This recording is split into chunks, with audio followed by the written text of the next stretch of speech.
There's 1,000 of you. I said, close them doors. Ushers, close the doors.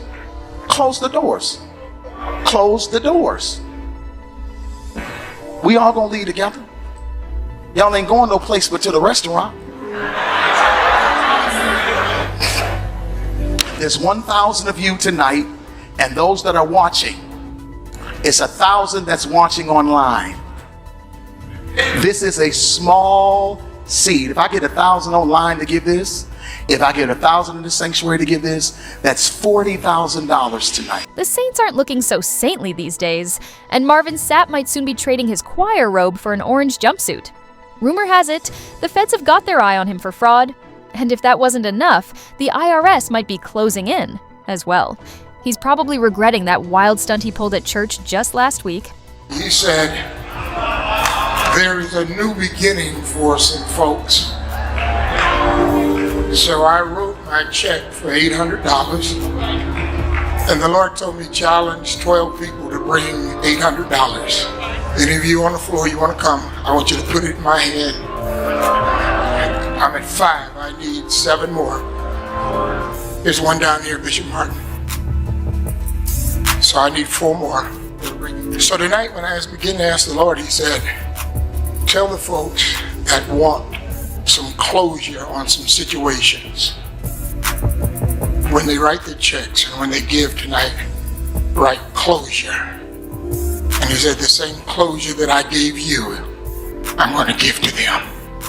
There are 25 of you that will bring a check for $500. Marvin Sapp went viral in a big way after straight up demanding $40,000 from his congregation, right then and there. And now, the streets are buzzing with whispers that he's got some even shadier moves happening behind the scenes. People are talking, claiming Marvin might be dipping into church funds, and don't even get started on the tax evasion rumors. The tea is piping hot right now. Gospel star Marvin Sapp, the voice behind hits like Never Would Have Made It and The Best in Me, is blowing up online, but not for a new track. Oh no, it's much messier than that. At the 2024 Paul Convention in Baltimore, Marvin was caught on camera doing something wild. He told the ushers to lock the doors and trap the congregation inside during service. Yep, you heard that right. Locking people in church while he demanded that $40,000 bag. God is saying, for at least 1,000 of you in the building. And this is simple. I'm not going to challenge you the way Bishop did. But I know that there's 1,000 individuals under the sound of my voice that can do what I'm about to challenge you all to do. This is simple. 1,000 people giving what I'm about to challenge will be $20,000.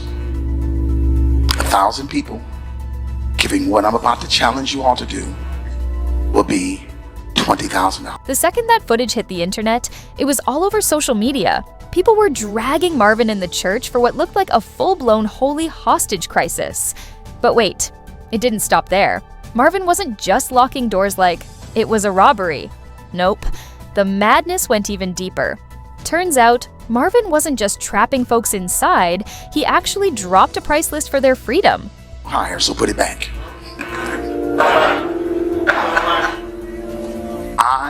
I'm a strong believer that leaders lead not only in time, not only in talent, but also in treasure.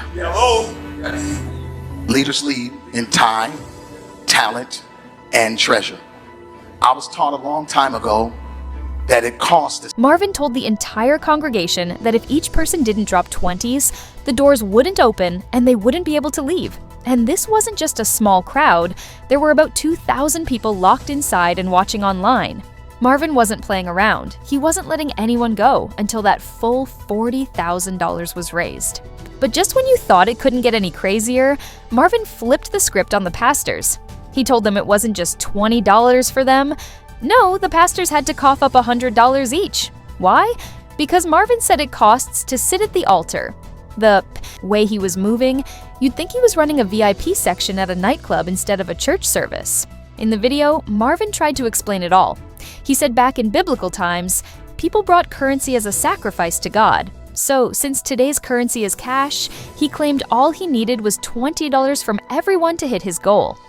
Now, I get where Himwampasiwa was coming from, but you can only imagine how those 2,000 folks, both in the building and online, must have felt. This didn't exactly feel like a spirit-filled moment. It felt more like a straight-up bank transaction. Who goes to church expecting to get hit with a bill just to leave? Encouraging donations is one thing, but this, it felt way too transactional and downright shady. So, as Marvin was wrapping up the convention, getting ready to let everyone head out of nowhere, he hit them with a loud, "Hold up, wait a minute." He made it crystal clear. Nobody was moving until they all left together. That it costs to sit up here. There's 1,000 of you. I said, close them doors.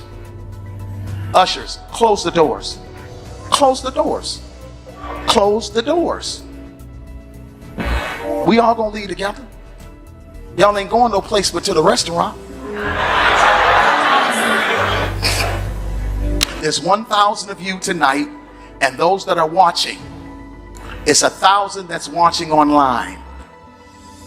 This is a small seed. If I get 1,000 online to give this, if I get 1,000 in the sanctuary to give this, that's $40,000 tonight. But here's where things took a really grimy turn. Marvin started pressuring people to walk up front and drop that $20 in the bucket before a single usher even thought about opening those doors. Now, the cameras didn't catch everything that went down, but word on the street is Marvin spotted a few sharp folks trying to sneak out early. They weren't about to get played that easily. That's when Marvin lost it, hitting everyone with his now infamous line, telling the ushers to shut the doors. He truly thought what he was asking was light work, like throwing in $20 was no big deal. He stood his ground. No cash, no exit. He straight up demanded that no one leave without giving, because according to him, giving was worship. But if you thought Marvin was taking it too far, just wait, because it gets even messier. Another preacher at the same event decided to kick things up a notch. Before Marvin even touched the mic, this bishop jumped up and started auctioning off blessings like he was running a churchyard sale. No joke. He told the crowd that 12 people needed to cough up $800 each for a new beginning, then called out 25 more to drop $500 each if they wanted closure. And get this, he said God had personally told him who needed that closure. But before they could receive their so-called heavenly blessings, they had to Venmo the cash. Yep, you heard that right, Venmo at the altar. Since people have taken clickbait and made something out of it that it isn't. And because of that, my church has been getting phone calls. People have called my church and cussed me out. My staff are afraid because I've received death threats over $20 and shut the door. People have come to our campus. They have come to my church to try to cause problems, issues, challenges. Talk about flipping a church service into a full-blown business deal. There's no way you can convince me these preachers weren't chasing some secret quota. I mean, Marvin Sapp wasn't the only one out here pulling shady moves at that convention. Once that video hit the internet, the reactions were explosive, and man, they were split right down the middle. And loud about it too. A lot of people were dragging Marvin, saying he was straight up masking greed with a little sprinkle of worship. They claimed he was using his power to trap people inside the church, holding them under the heavy cover of spirituality, all while digging deep into their pockets. Others were even louder, saying stunts like this are exactly why they don't trust churches anymore. Some folks said moves like these make them question whether these so-called leaders are really about God or just about getting the bag. The whole situation got real messy, real fast. Comments were flying everywhere, some writing for Marvin, others ripping him to shreds. It was wild. And just when it seemed like everything was spiraling out of control, Marvin knew he had to step in before it got worse. He could feel the heat turning up, and whatever was going on, it needed to be handled fast. Now, if you didn't know, Marvin Sapp is the pastor of Chosen Vessel Church down in Texas. And let me tell you, this drama is making the whole church look real bad right now. Wouldn't be shocked if some members are already packing up and dipping out after all this madness. Of course, Marvin wasn't about to just sit back and let his name get dragged. He knew the heat was getting way too real, so he jumped into full-on damage control mode. He went straight to his Facebook page to address the drama head-on, claiming he never meant to make anyone feel trapped or forced to give. It was obvious he was trying to clean up the mess, but once the internet gets a hold of something like this, It's almost impossible to hit undo.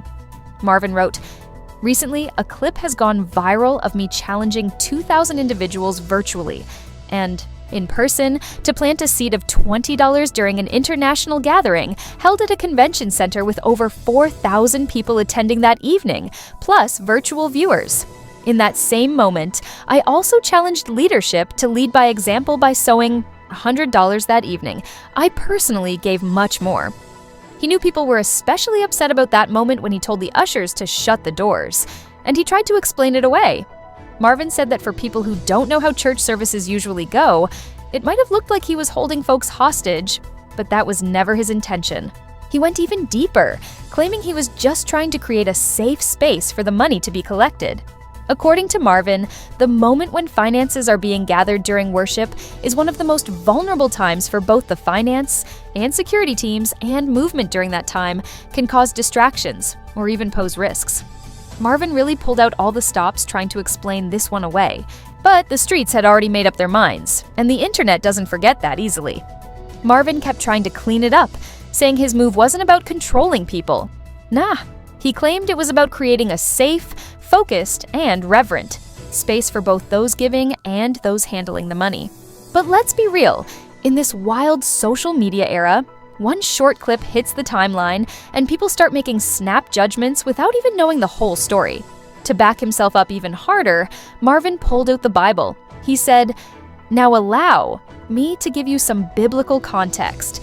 Not opinion, not tradition, but straight up scripture." He pointed to 1 Chronicles 29, where King David, preparing to build the temple, challenged the people to give.